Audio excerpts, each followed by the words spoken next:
kind of the guy who seems like he's cemented himself as the consensus running back 2, which is Omarion Hampton of the University of North Carolina. Charles, I know you and I talked about this guy at the Combine. We're both big fans. Tell me what's the best parts of his game. Oh, I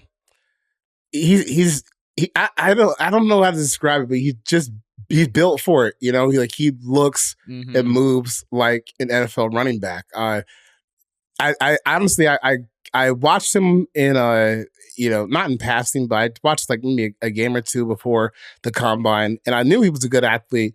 But then I went back and watched after the Combine he had, where at 221 pounds, 1.53 10-yard split, which is crazy, 4.46 40-yard dash, 38-inch vertical, almost 11 feet on the broad jump. Like, this is obviously the profile of an explosive athlete. And the more I watch, like, yeah, it's there. It's really there. And it's not just, I don't think he's just all athlete, no, in the vision or anything like that. Yeah. I think he's actually like a pretty polished running back as well. So I think the more that you talk to people, especially after the Combine happened, like, hey, is this a guy that could go in the first round of the draft? And it's possible. I think when you start looking at some of the the profile he's put together, you have obviously the production last year on a pretty bad UNC team. I remember UNC, they gave up 70 points to James Madison last year. They were down by like 50 at halftime at home against James Madison. So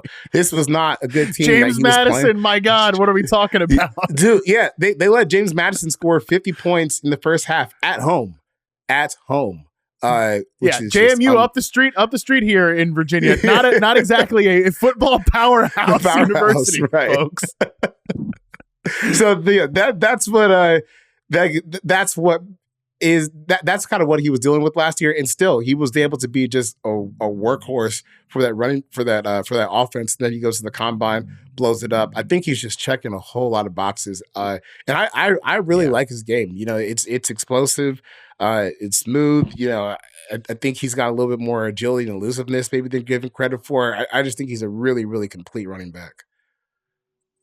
Yeah, that's kind of how I feel. Is he's a complete guy that it's really well said. He checks a lot of boxes for me as well. Like, he's a big back. He's got great balance. Those are the type of running backs I really like to watch. They're the type of running backs I usually almost always fall for.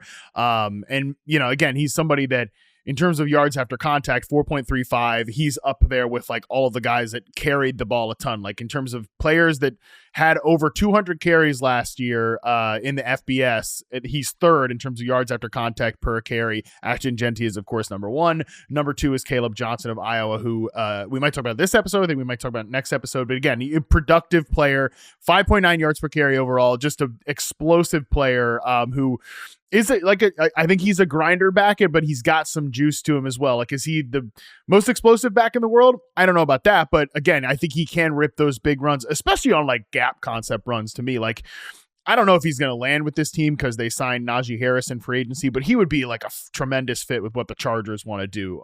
Just again, blow open gaps, give him clear lanes, and just have him mash people in the open field once he gets to the second and third level. That's the type of running back I think he is. And I will say, Charles, from a receiving profile perspective, almost 10 yards per reception. Like, I think he can be, I'm not saying he's about to be Todd Gurley, but what we just talked about with Gurley in the first segment, somebody that you just throw like a swing pass to out of the backfield and he can pick you up some additional yards there as well.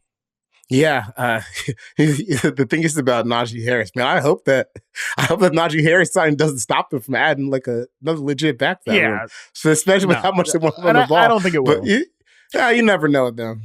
We talked about fake Pat Ricard at the Combine, so they might settle. They really might settle there. But I think that if you're in the back half of the first round, and like I said earlier, this is kind of like the range where maybe you can get that effect that Derrick Henry or Josh Jacobs or Saquon Barkley, to some degree had last year, where you're looking at your offense, you're like, oh man, we got some pieces here, we got some nice places off the line, maybe we got a quarterback.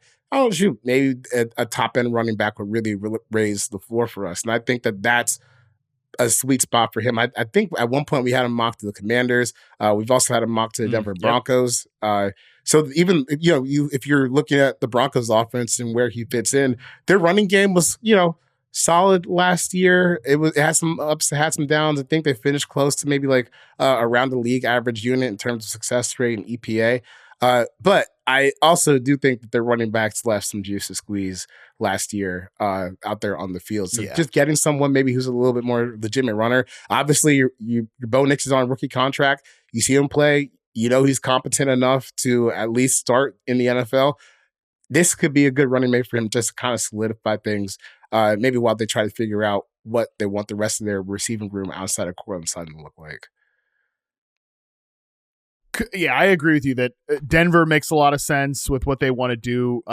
Sean Payton likes to run a lot of like multiple concepts. I think Hampton, as much as I like him in a gap scheme system, I think he could run zone, especially outside zone stuff. He's got some juice to hit the edge and like make players miss in the backfield too. Even if like you bust something from their offensive line's so good, they're so assignment sound, everything like that. But even if there's like a bust on a zone run and someone meets him in the backfield, like he's got enough moves to make you miss and keep it moving.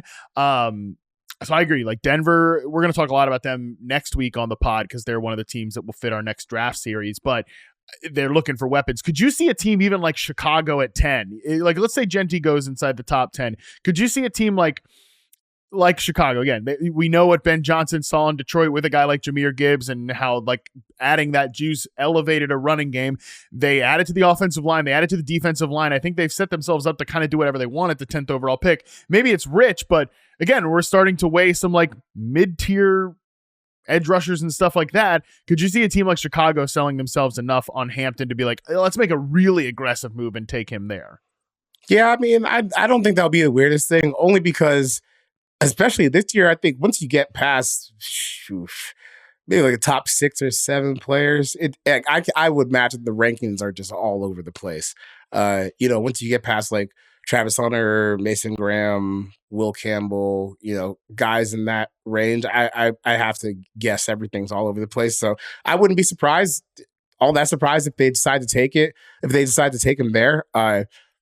I think it's a more defensible pick now with the offensive line upgrades that they've made.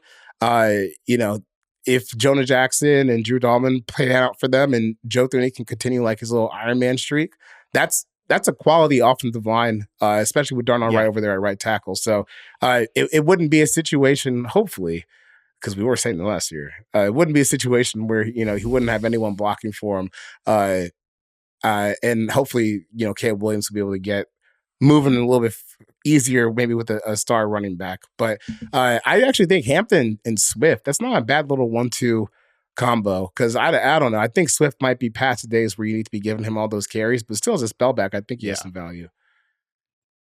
Yeah, we'll see if Ben Johnson can just commit to actually liking him after being a big part of the reason I think that he got pushed out of Detroit previously. So I like Hampton a lot. I think he is a guy I think he's going in the first round at this point. I'd be a little surprised if he fell out of the first round just because there are so many, as you mentioned, running back needy teams in the back half of round 1.